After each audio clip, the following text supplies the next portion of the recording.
Hey, good morning. Good morning, good morning. This is Connecting to Spirit with Stacy. My name's Stacy Niedenthal, and this is Tuesday Talks at 10:30. Sorry, I'm running a little bit late, having some technical difficulties. As you can see, my laptop's in the back there, not cooperating. But let me know that you're on by saying hi. There we go. Let me know that you're here. Sometimes comments show up, sometimes they don't. So I have my other media, my phone set up as well. But every Tuesday I come to you at 10:30 and we talk about things that maybe you're not comfortable in talking with other people about. We talk about grief and death and dying. We talk about meditation, oneness, wholeness, coming back home, allowing yourself to feel like you belong again. So just like every other Tuesday at 10:30, these are the things that we talk about. If you're on, let me say hi and let me know that you're here. I see a couple eyes, but I don't see any comments yet. So let me just start with my intention. My name is Stacy.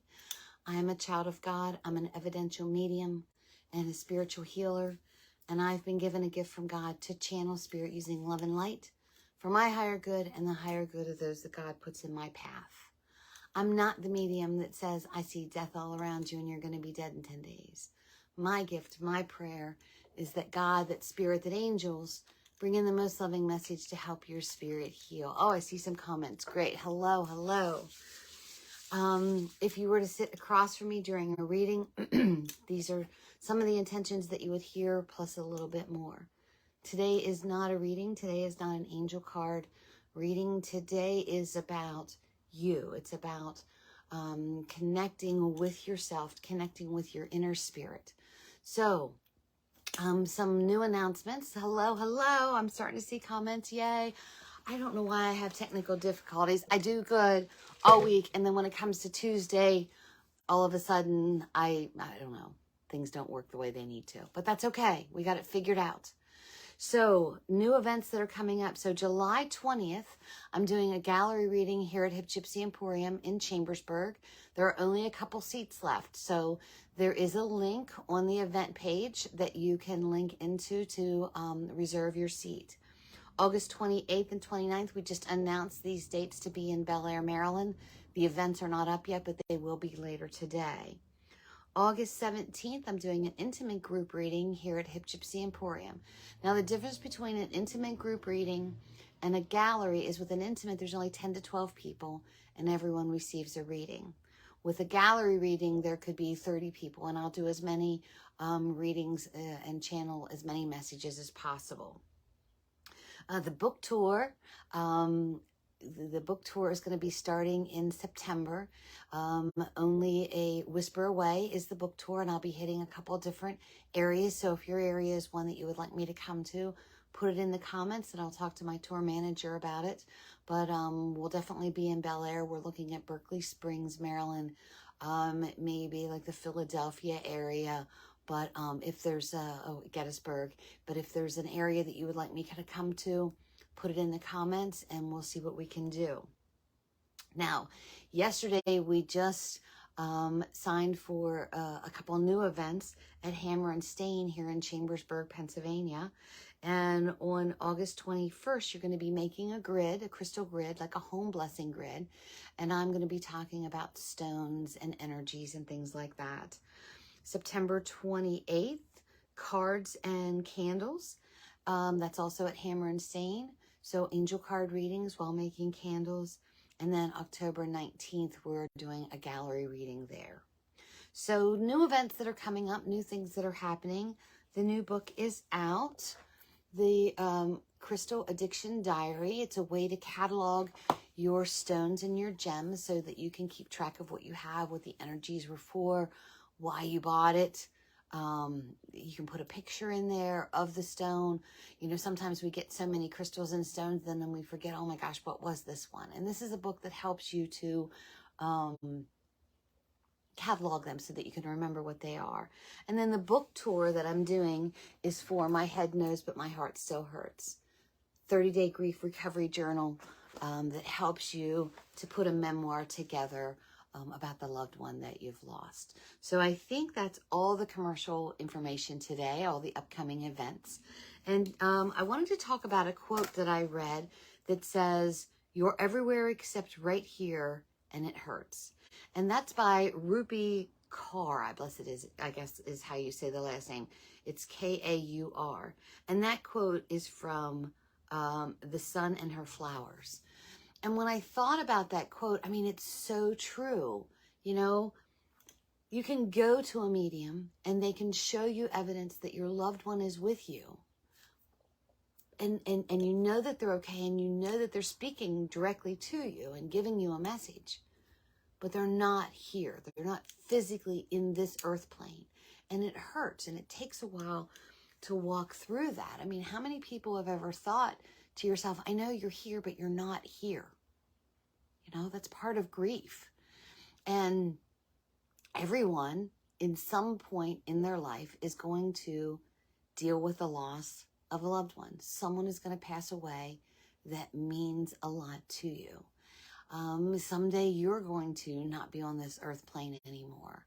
So it's talking about making memories.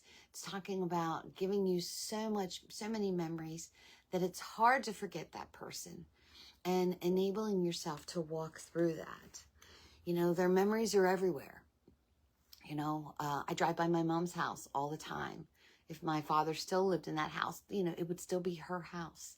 But I have things in my office, pictures of her that remind me of her. You know, I've got, you know, a good friend of mine passed away, and I've got a memorial from his celebration of life hanging in my bedroom. And, you know, if I see the Miami Dolphins, I instantly think of him. You know, there are certain things that will constantly remind you of your loved one. Colors, rainbows, flowers, songs, you know, songs that they sang or songs that remind you of them. So you've got all these memories and all these signs that your loved one is around, but they're not physically here. You know, and when we receive constant signs, it helps us to walk through the grief, to know that even though their earth plane chapter has ended, their spiritual chapter is continuing.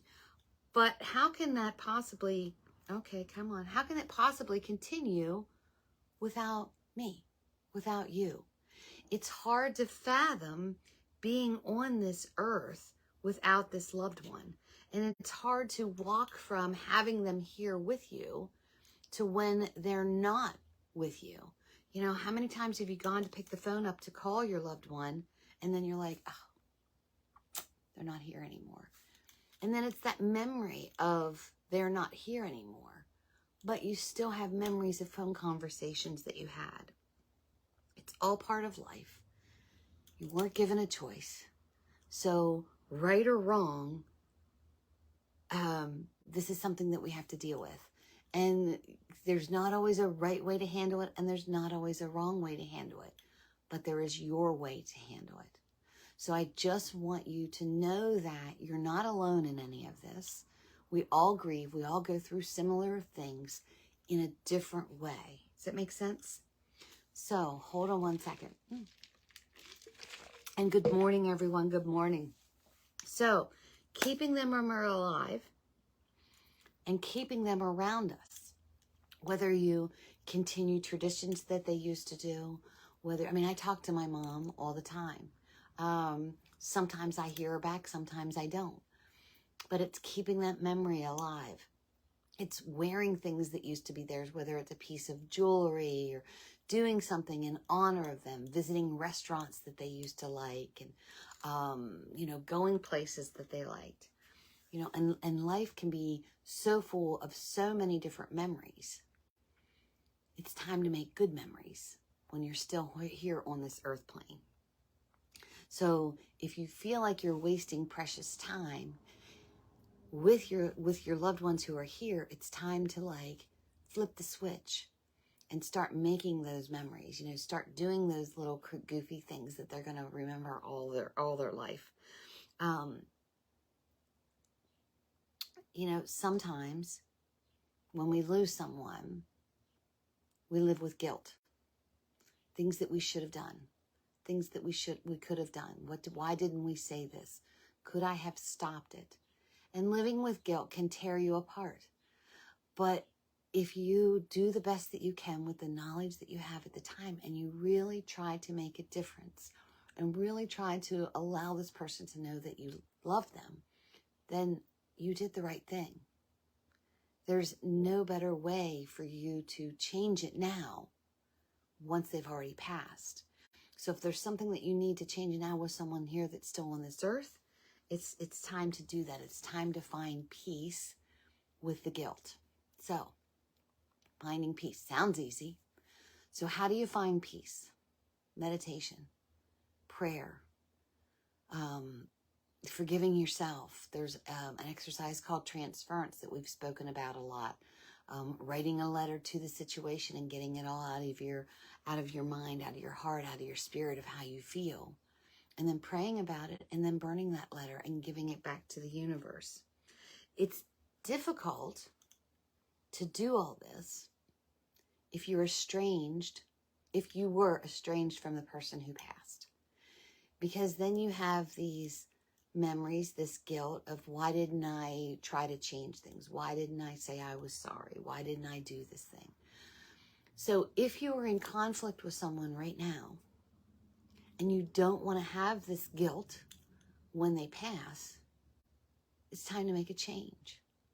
Now, I can honestly say to you that I have had to divorce family, friends that were not good for my energy.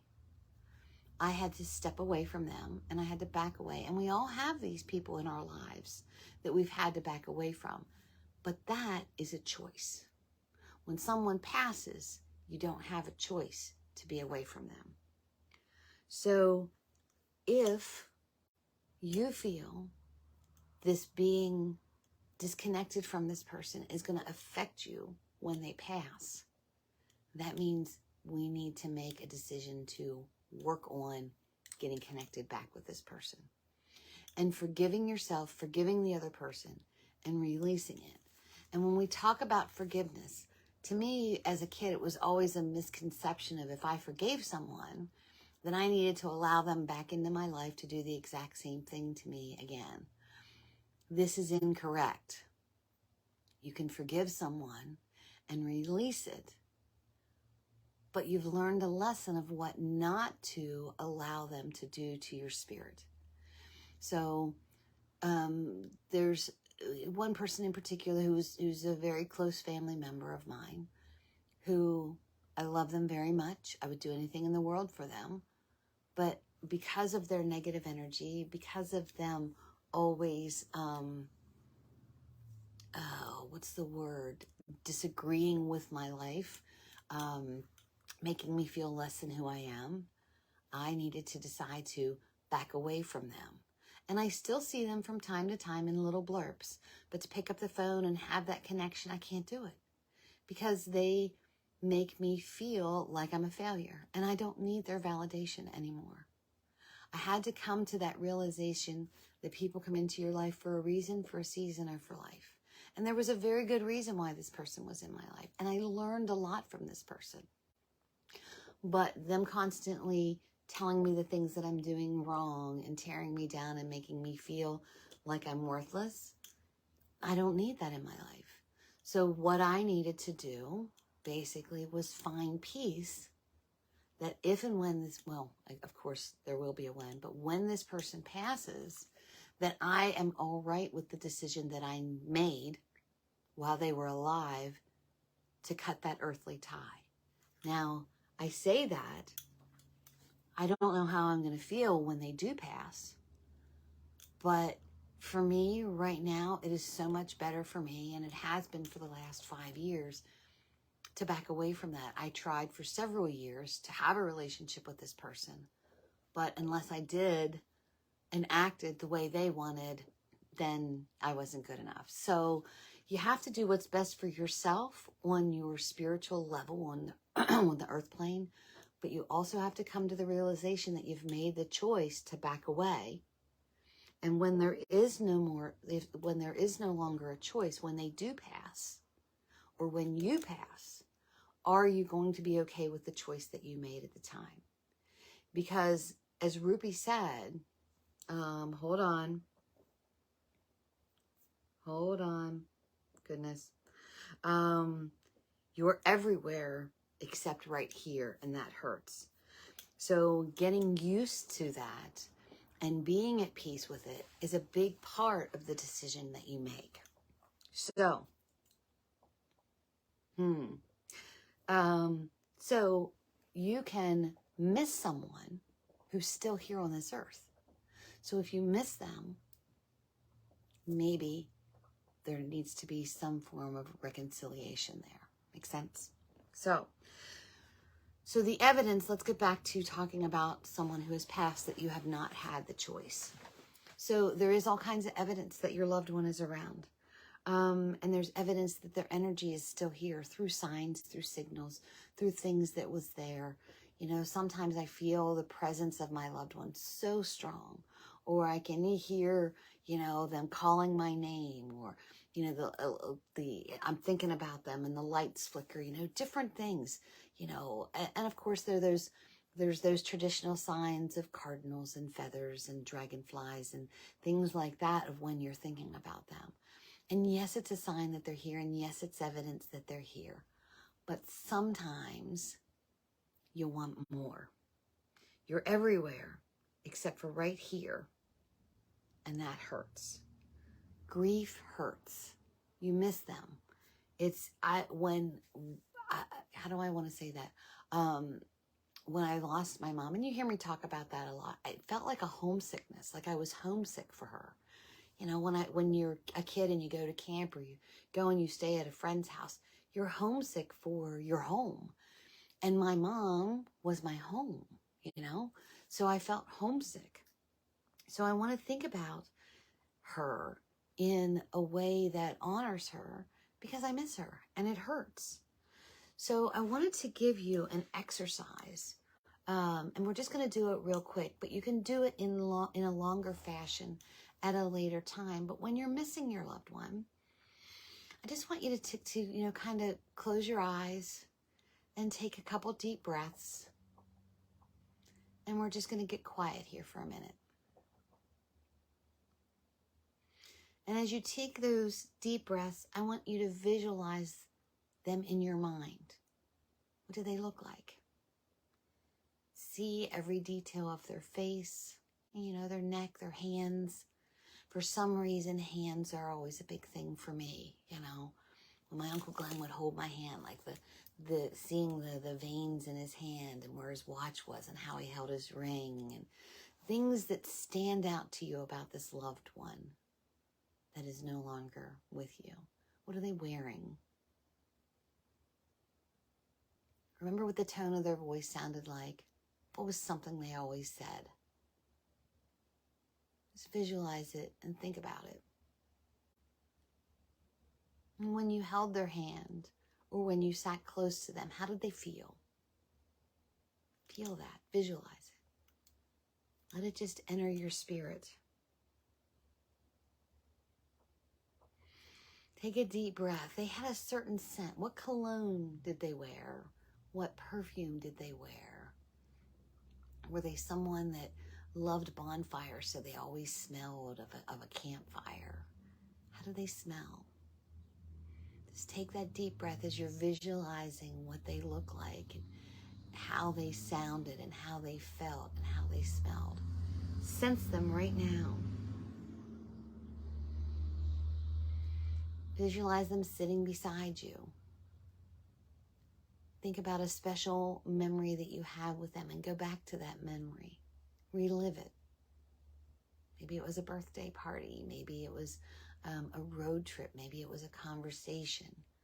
Maybe it was your wedding day, the way that they looked at you and, you know, walked you down the aisle. Or, you know, maybe it was your husband that was at the other end of the aisle and how he looked. And, you know, just go back to that memory, to that moment in time.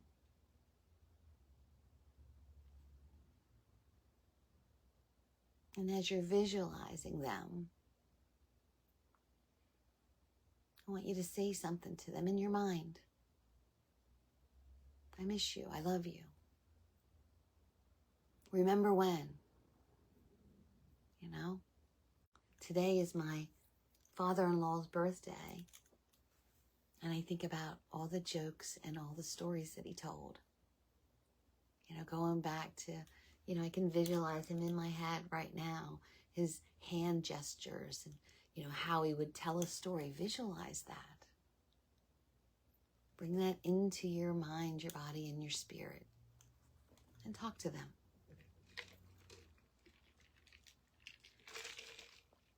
Have this moment with them. And as you're talking to them, I want you to imagine, I want you to listen closely as they talk back to you. What are they saying? How are they responding?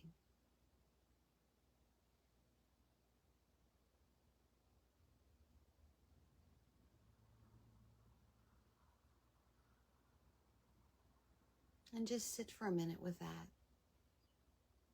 A few seconds. Seeing their face. Touching their hand. Hearing their voice. Bringing back memories.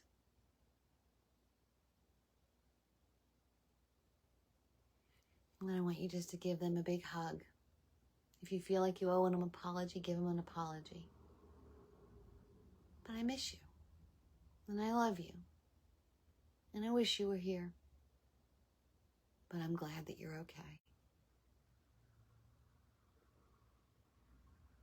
And as you start to back away from them, and you open your eyes back open, and you see me on the other side, know that you can do this at any time. You can close your eyes and relax the mind and visualize your loved one. And have this conversation with them. Have this moment with them. Reliving memories. Because you miss them. They're everywhere, but they're not here, and that hurts. So it's thinking about them. It's walking through the grief. It's not pushing the grief down and staying so busy that you don't grieve them. It's remembering who they were. The impression that they left on you. How you felt about them. These are the important moments. They're with you. Always remember they're with you. They're not here, but they're in spirit. And it still hurts. But maybe doing this exercise will help it to hurt a little bit less. Because the signs are all around you, and they're here, but they're not here. So it's grasping a hold of that. Thinking about all the loved ones that have gone before us. And I'm still working on it, but for one of my classes, I was to do a worksheet. I was supposed to write down every person that I could think of that I've lost, and then think about a special memory or something particular that they said, and bring that back to mind. And there's a lot of people that I've lost, aunts and uncles and friends and, relatives. And, I've lost a lot of different people, and we all have. But when you make a list of who you've lost, and then the special impression that they left on you, they helped mold you. So in essence, they're right here within you. Every step that you take, they helped create the person that you are. So physically, they're not here. There's evidence that they're here, but they're also here. They're part of who made you. I would not be here without my mother. Does that make it easier? Mm-mm. But I can thank her for that. And when I say certain things, I hear her voice. Both my sister and I, my father always said that my sister and I and my mother all sounded alike on the phone. You know, so I can hear her voice. And there's certain things that when Lori says, and I'm like, oh my God, you sounded like Mom, you know. She twisted her hair up like in a French braid the other day, and she turned away from me, and I'm like, oh my gosh, our grandma used to always wear the French braids. And it brought that memory to me. And then I thanked Spirit for bringing that memory to me.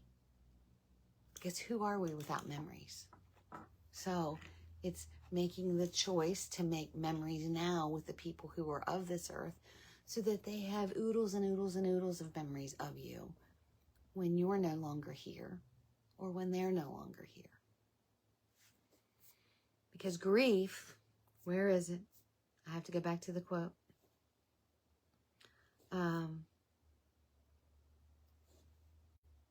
When you lose someone, you don't have a choice but to be strong. And in grief, you are everywhere except right here. And It Hurts by Rupi Kaur. And just think about that. They are everywhere. You know, I could point out several things in my office, you know, from my mom, from my dad, from my, you know, my kids, you know, even people who are still here, you know. I have a picture of Tom Petty. He's no longer here, but he's part of my office. He's part of my memories. So walking through that, allowing the grief to rush through you, but also having those special moments of visualizing that they're with you, of visualizing how much they loved you and how important they were to you. Because grief hurts. Okay? So that's my message for today. My prayer is that it helps someone a little bit think about caring for yourself, that wholeness, that oneness, that coming back home, that giving yourself permission to grieve, that you're not alone. And hopefully it makes your day a little bit happier. So, events that are coming up, the gallery here at Hip Gypsy Emporium, July 20th, August 28th and 29th in Bel Air. Intimate group reading here September 17th at Hip Gypsy Emporium. The book tour, Only a Whisper Away, starts in September. Different events at Hammer and Stain that we talked about. And once those events, we have those events up, I will share them. But just remember, your loved ones are around you. They love you. You were important to them. And you're important to us. So, today is every day. I pray that you are living the life you love. You're loving the life you live. If not, you're the only one that can change it. Peace out, everybody. I will talk to you soon. Have a great and wonderful day. It's a beautiful day out there. Go and soak in some sunshine. I'll talk to you later. Bye-bye.